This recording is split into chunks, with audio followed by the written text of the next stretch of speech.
Hello student, आज हम class 10th का रसायन विज्ञान बताएंगे आप लोगों को। तो रसायन विज्ञान का लेसन नंबर 5 है। तत्वों का आवर्ती वर्गीकरण के बारे में आज हम डिस्कस करेंगे, चर्चा करेंगे। परीक्षा के दृष्टिकोण से कौन कौन से प्रश्न परीक्षा में पूछे जाते हैं, तो इस पर आज हम चर्चा करेंगे। पहला क्वेश्चन है इसमें विकर्ण संबंध, डायगोनल रिलेशनशिप क्या होता है, किसे कहते हैं। विकर्ण संबंध से आप क्या समझते हैं, ये क्वेश्चन बार बार रिपीट होता रहता है। विकर्ण संबंध, तो विकर्ण संबंध आप जानते हैं कि जो मेंडलीफ ने आवर्त सारणी दिया, इस आवर्त सारणी में कुल 118 तत्व हैं और इन 118 तत्वों को इन्होंने 4 ब्लॉकों में कैटेगराइज किया, 4 ब्लॉकों में रखा, जिसका नाम दिया S block, P block, D block तथा एफ ब्लॉक। तो आज हम कुछ तत्वों का डायगोनल रिलेशनशिप देखेंगे, विकर्ण संबंध देखेंगे और उसका परिभाषा जानेंगे।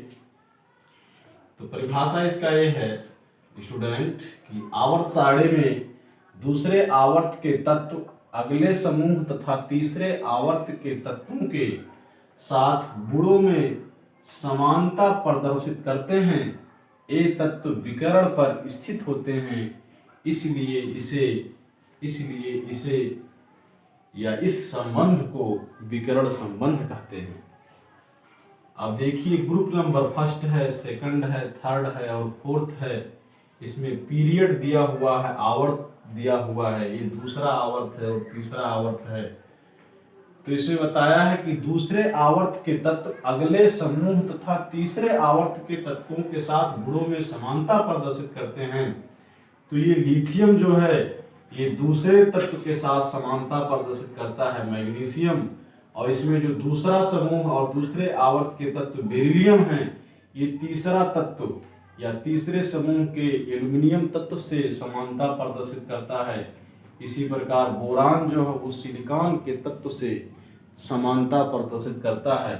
इस प्रकार के डायगोनल रिलेशनशिप, इसका डायगोनल ए हो गया, अर्थात लिथियम का डायगोनल विकर्ण मैग्नीशियम है और बेरिलियम का डायगोनल विकर्ण एल्युमिनियम है और बोरान का डायगोनल या विकर्ण सिलिकॉन है।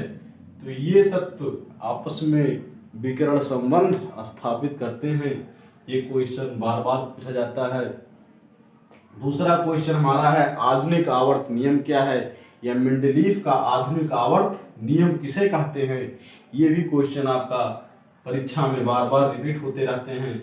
तो आधुनिक आवर्त तत्व कहेगा कि मेंडलीफ का आधुनिक आवर्त नियम क्या है, तो आप कहेंगे कि तत्वों के भौतिक तथा रासायनिक गुण उनके परमाणु क्रमांकों के आवर्ती फलन होते हैं, उनके परमाणु क्रमांकों के आवर्ती फलन होते हैं, तो उन्हें हम आधुनिक आवर्त नियम कहते हैं।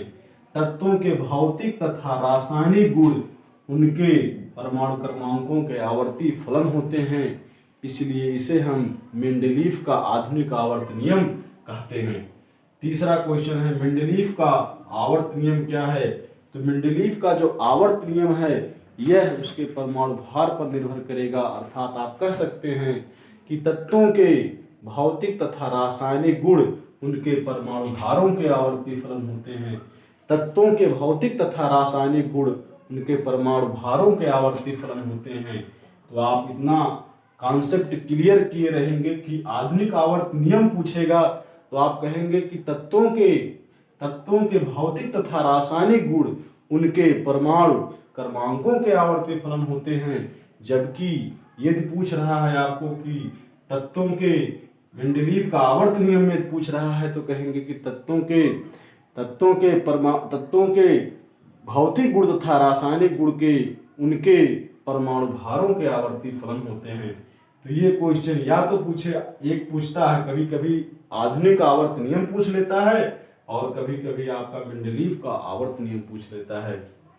क्वेश्चन नंबर 4 हमारा है मेंडलीफ आवर्त सारणी के गुण तथा दोषों का वर्णन कीजिए। तो मेंडलीफ आवर्त के गुण तथा दोष के बारे में आपको लिखना होगा कि क्या क्या मेंडलीफ के गुण हैं, क्या क्या इसकी मेरिट हैं और क्या क्या इसके डीमेरिट्स हैं। तो मेरिट्स में आप ये बात लिखेंगे कि मेंडलीफ का जो गुण है, ये पहला गुण है कि इसके इलेक्ट्रॉनिक विन्यास से तत्वों की सिमिलरिटी, तत्वों की समानता को समझा जा सकता है, अर्थात उनके गुणों के बारे में जाना जा सकता है। और ये जो है इसमें विभिन्न इसके गुण प्रदर्शित करते हैं कि जैसे मान लीजिए जो एक ही समूह में रखे गए तत्व हैं उनके गुण आपस में समानता प्रदर्शित करते हैं, इसलिए सभी तत्वों को एक समूह में रखा गया है। कुछ इसके दोष भी हैं, कुछ इसके जो है डीमेरिट्स भी हैं। डीमेरिट्स यह है कि परमाणु भार जो है वो एक सिस्टमेटिक वे में रखा गया है, अर्थात निम्नतम परमाणु भार से उच्चतम परमाणु भार की ओर तत्वों को रखा गया है। लेकिन कुछ परमाणु भार ऐसे हैं जो परमाणु क्रमांक पहले आ जाते हैं और कुछ जो उच्च अणुभार होते हैं वो पहले आ जाते हैं और जो निम्न अणुभार होते हैं, मॉलिक्यूलर वेट होते हैं, वो बाद में आते हैं। तो इस प्रकार ये इसका डीमेरिट्स है मेंडलीफ का, ये मेंडलीफ का दोष है। तो गुण तथा दोषों के बारे में उल्लेख कीजिए या पूछता है वर्णन कीजिए।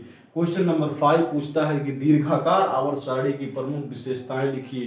कि दीर्घाकार आवर्त सारणी जो है, इन्होंने आवर्तों की कुल संख्या, मेंडलीफ साहब ने आवर्तों की कुल संख्या 7 बताया और वर्गों की कुल संख्या या समूहों की कुल संख्या इन्होंने 18 बताया था। तो दीर्घाकार आवर्त सारणी की प्रमुख विशेषताएं लिखिए। क्वेश्चन इस प्रकार से पूछता है। क्वेश्चन नंबर 6 है प्रारूपिक या निरूपक तत्व किसे कहते हैं। रिप्रेजेंटेटिव एलिमेंट्स क्या हैं, प्रारूपिक या निरूपक तत्व किसे कहते हैं, इसका वर्णन कीजिए, उल्लेख कीजिए। तो जो प्रारूपिक या निरूपक तत्व हैं, इन्हें थर्ड पीरियड्स के जितने भी एलिमेंट्स हैं, थर्ड पीरियड्स के जितने भी एलिमेंट हैं वो सभी के सभी निरूपक तत्व या प्रारूपिक तत्व कहलाते हैं। जैसे सोडियम है, मैग्नीशियम है, सोडियम, मैग्नीशियम, एल्यूमिनियम, सिलिकॉन है, फास्फोरस है, सल्फर है, ये सब थर्ड आवर्त के तत्व हैं। तो इन्हें हम प्रारूपिक तत्व या निरूपक तत्व कहते हैं। Thank you.